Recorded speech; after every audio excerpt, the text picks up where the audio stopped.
हरे कृष्णा। आप सभी को बरूथनी एकादशी की हार्दिक शुभकामनाएं। यह व्रत न केवल हमारे जीवन में धर्म और भक्ति का प्रकाश लाता है, बल्कि यह हमारे पापों को भी समाप्त करता है और हमें प्रभु की अनंत कृपा से अभिषिक्त करता है। भगवान विष्णु की कृपा से हम सभी के जीवन में सुख, समृद्धि और शांति की वर्षा हो, हमारी पूजा और व्रत स्वीकार हो और हमारे द्वारा किए गए सभी अच्छे कार्य हमें मोक्ष की दिशा में मार्गदर्शन प्रदान करें। इस दिव्य अवसर पर हम सब एक साथ मिलकर श्री हरि से प्रार्थना करते हैं कि वह हमें अपने आशीर्वाद से सदैव समृद्ध रखें और हमारे जीवन को एक नई दिशा दें। आप सभी को भी इस पवित्र व्रत के माध्यम से आत्मशुद्धि और परम सुख की प्राप्ति हो। प्रिय भक्तजनों, कथा को सुनने से पहले हम सभी मिलकर भगवान विष्णु से प्रार्थना करें कि हे श्री हरि, हे नारायण, आप जगत के पालन करता हैं। आप ही धरा, गगन और पाताल के एकमात्र आधार हैं। आपकी शरण में आने मात्र से जीव के सारे पाप मिट जाते हैं और उसका जीवन धर्म, भक्ति और सत्य से अलौकित हो उठता है। आप क्षीर सागर में शेषनाग की शैया पर विश्राम करते हैं, किंतु अपने भक्तों के हृदय में हर क्षण जागृत रहते हैं। आज हम सभी श्रद्धा से एकादशी व्रत रखकर आपकी कथा का श्रवण करने जा रहे हैं, तो हमारी यही प्रार्थना है कि आप हमारे संकल्पों को स्वीकार करें, हमारे दोषों को क्षमा करें और हमें अपनी भक्ति में अड़िग बनाए रखें। हे लक्ष्मी नारायण, हमारी पूजा को अपने श्री चरणों में स्थान दें, हमें धर्म पथ पर अग्रसर करें और जीवन में सुख, शांति और मोक्ष प्रदान करें। आपका यह एकादशी व्रत केवल कर्म नहीं, हमारी आत्मा की पुकार है। प्रभु कृपा करके उसे सुने, समझें और स्वीकार करें। सभी प्रेम से बोलिए, श्री लक्ष्मी नारायण भगवान की जय, श्री कृष्ण भगवान की जय।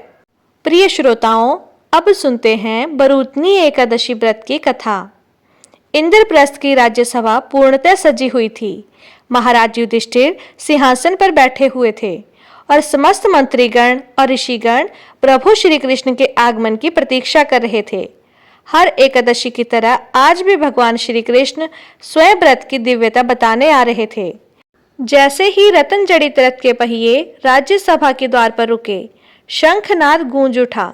राज्यसभा में एक दिव्य आभा फैल गई। प्रभु ने सखा की ओर स्नेहल दृष्टि डाली और कहा, हे धर्मराज, सुनो, बरूथनी एकादशी की वह कथा जो जीवन को उन्नति की ओर ले जाती है। धर्मराज युधिष्ठिर ने पूछा, हे वासुदेव, आपको नमस्कार है। बैसाख मास के कृष्ण पक्ष में किस नाम की एकादशी होती है? कृपया उसकी महिमा बताइए। तब भगवान श्री कृष्ण बोले, राजन, वैशाख कृष्ण पक्ष की एकादशी बरूथनी के नाम से प्रसिद्ध है। यह इस लोक में और परलोक में भी सौभाग्य प्रदान करने वाली है। बरूथनी के व्रत से ही सदा सौख्य का लाभ और पाप की हानि होती है। यह समस्त लोकों को भोग और मोक्ष प्रदान करने वाली है। बरूथनी के व्रत से ही मांधाता तथा धुंधुमार आदि अन्य अनेक राजा स्वर्गलोक को प्राप्त हुए हैं। जो 10,000 वर्षों तक तपस्या करता है, उसके समान ही फल बरूथनी के व्रत से भी मनुष्य प्राप्त कर लेता है। राजन, घोड़े के दान से हाथी का दान श्रेष्ठ है। भूमि दान उससे भी बड़ा है। भूमि दान से भी अधिक महत्व तिल दान का है।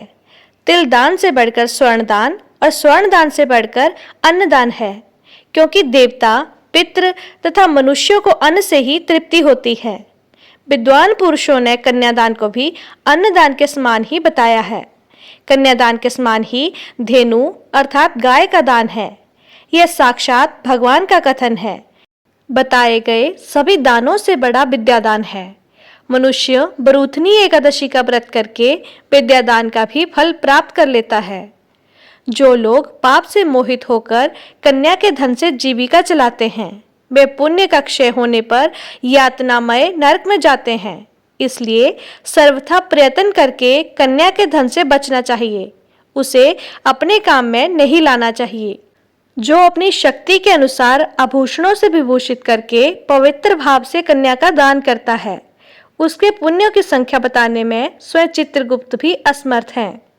बरूथनी एकादशी का व्रत करके मनुष्य उसी के समान फल प्राप्त करता है। व्रत करने वाला वैष्णव पुरुष दशमी तिथि को कांस, उड़द, मसूर, चना, कोदो, शाक, मधु, दूसरे का अन्न, 2 बार भोजन तथा मैथुन, इन सभी 10 वस्तुओं का परित्याग कर दे। एकादशी को जुआ खेलना, नींद लेना, पान खाना, दातुन करना, दूसरे की निंदा करना, चुगली करना, चोरी, हिंसा, मैथुन, क्रोध तथा असत्य भाषण, इन 11 बातों को त्याग दे। द्वादशी को कांस, उड़द, शराब, मधु, तेल, पतितों से वार्तालाप, व्यायाम, परदेश गमन, 2 बार भोजन, मैथुन, बैल की पीठ पर सवारी और मसूर, इन 12 वस्तुओं का त्याग करें। राजन, इस विधि से बरूथनी एकादशी का व्रत किया जाता है। रात को जागरण करके जो भगवान मधुसूदन का पूजन करते हैं, वे सभी पापों से मुक्त होकर परम गति को प्राप्त होते हैं। इसलिए पाप भीरु मनुष्यों को पूर्णतः प्रयत्न करके इस एकादशी का व्रत करना चाहिए। यमराज से डरने वाला मनुष्य अवश्य ही बरूथनी एकादशी का व्रत करे। भगवान श्री कृष्ण आगे कहते हैं, हे राजन, इस महात्म्य के पढ़ने और सुनने से सहस्त्र गौदान का फल मिलता है और मनुष्य सब पापों से मुक्त होकर अंत में श्री विष्णु लोक में प्रतिष्ठित होता है। हे धर्मराज, सौभाग्य का आधार संयम है। हर प्रकार संयम रखने से मनुष्य के सुख और सौभाग्य में वृद्धि होती है। अगर प्राणी में संयम नहीं है तो उसके द्वारा किए गए तप, त्याग और पूजा, भक्ति आदि सब व्यर्थ हो जाते हैं। भगवान श्री कृष्ण कहते हैं, हे युधिष्ठिर, इस विषय में एक प्राचीन इतिहास कहता हूँ, ध्यान पूर्वक सुनो। प्राचीन समय की बात है, नर्मदा नदी के तट पर मांधाता नाम के एक राजा राज्य किया करते थे। वह बहुत ही धार्मिक विचारों के और दानी भी थे। हमेशा भगवान का ध्यान किया करते और पूजा में लीन रहते थे। एक बार राजा मांधाता जंगल में तपस्या कर रहे थे। तभी वहां पर एक भालू आया और राजा का पैर खाने लगा। पैर खाने के साथ ही वह राजा के पैर को घसीटकर जंगल में ले जाने लगा। राजा भालू के पैर खाए जाने से बहुत घायल हो गए थे, जिस कारण वह खुद की रक्षा करने में पूरी तरह असमर्थ थे। तब राजा मांधाता ने अपनी रक्षा के लिए भगवान श्री विष्णु से प्रार्थना की। राजा की करुण पुकार सुनकर भगवान विष्णु ने अपने चक्र से उस भालू को मारकर उनकी रक्षा की। लेकिन जब राजा ने अपना पैर देखा तो और भी अधिक दुखी हुए। फिर भगवान को याद किया। भगवान श्री विष्णु प्रकट हुए। तब राजा ने उनसे पूछा कि प्रभु, शारीरिक और मानसिक कष्ट से कैसे मुक्ति पाई जा सकती है? तब भगवान ने कहा कि हे राजन, यह तुम्हारे पूर्व जन्म का अपराध था। अब तुम मथुरा जाकर श्रद्धा पूर्वक बरूथनी एकादशी का व्रत रखो और मेरे बरा अवतार की पूजा करो। इस व्रत के पुण्य प्रभाव से तुम्हारे अंग एक बार फिर से पहले की तरह हो जाएंगे। तब राजा ने भगवान को प्रणाम किया और मथुरा चले गए। वहां पर भगवान की श्रद्धा पूर्वक पूजा आराधना की। एकादशी का दिन आने पर श्रद्धा पूर्वक उन्होंने बरूथनी एकादशी का व्रत भी किया। इस व्रत के पुण्य प्रभाव से उन्हें अपना पैर वापस मिल गया। उनके अंग पुनः पहले की तरह हो गए और इस प्रकार उन्हें हर तरह के शारीरिक और मानसिक दुखों से छुटकारा भी मिल गया। भगवान श्री कृष्ण ने जब बरूथनी एकादशी का महत्व समझाया, तब धर्मराज युधिष्ठिर ने उसको हृदय से ग्रहण किया। उन्होंने कहा, हे माधव, आपके वचनों से मेरे समस्त संदेह दूर हुए हैं। मैं इस व्रत का पालन करूंगा और अपने राज्य में भी इसकी परंपरा स्थापित करूंगा। इस प्रकार यह दिव्य वार्ता समाप्त हुई, जो धर्म, भक्ति और मोक्ष का मार्ग प्रशस्त करती है। सभी प्रेम से बोलिए, श्री कृष्ण भगवान की जय, श्री लक्ष्मी नारायण भगवान की जय। आज के दिन भगवान की कथा, लीलाओं का जितना अधिक श्रवण किया जाए, उतना ही व्रत फलित होता है। जो लोग व्रत रखने में समर्थ नहीं हैं, उन्हें भी इस दिन भगवान की कथा, लीलाओं का श्रवण करना चाहिए। तो प्रिय श्रोताओं, अब प्रस्तुत है ठाकुर जी के एक बहुत ही सच्चे और निराले भक्त की कथा। बहुत समय पहले की बात है, उत्तर भारत के एक छोटे से गांव में चंदन दास नाम का एक साधारण लेकिन अत्यंत भक्तिपूर्ण व्यक्ति रहता था। उसका जीवन बहुत ही साधारण था। ना कोई धन, ना कोई बड़ा परिवार और ना ही कोई सामाजिक प्रतिष्ठा, परंतु उसकी सबसे बड़ी पूंजी थी उसकी अपार श्रद्धा और प्रेम भगवान श्री कृष्ण यानी ठाकुर जी के प्रति। चंदनदास बचपन से ही ठाकुर जी के प्रेम में लीन रहता।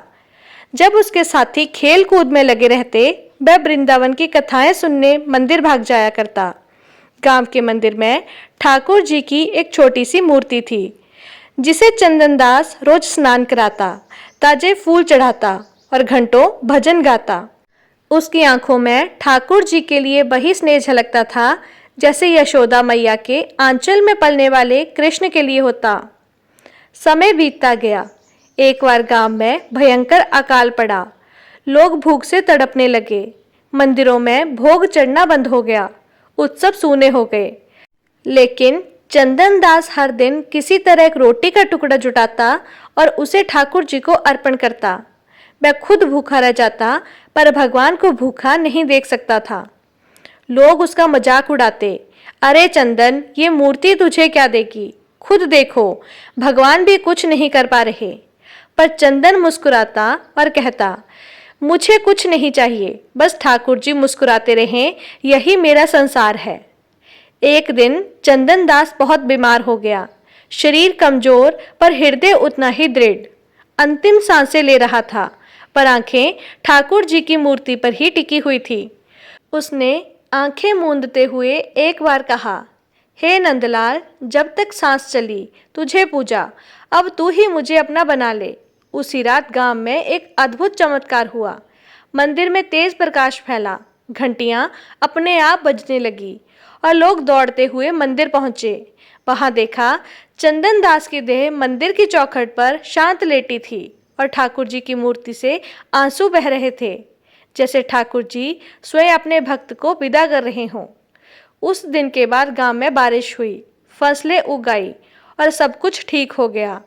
लोग कहते हैं, जहाँ सच्चे हृदय से ठाकुर जी की भक्ति होती है, वहाँ खुद भगवान प्रकट हो जाते हैं। और चंदनदास की भक्ति ने यह सिद्ध कर दिया। आज भी उस गांव में एक छोटा सा मंदिर है, जहाँ लोग चंदनदास को ठाकुर जी के प्रिय भक्त के रूप में याद करते हैं। वहाँ पर एक पट्टी पर लिखा है, भक्ति में शक्ति है और श्रद्धा में साक्षात श्री कृष्ण। धन्यवाद।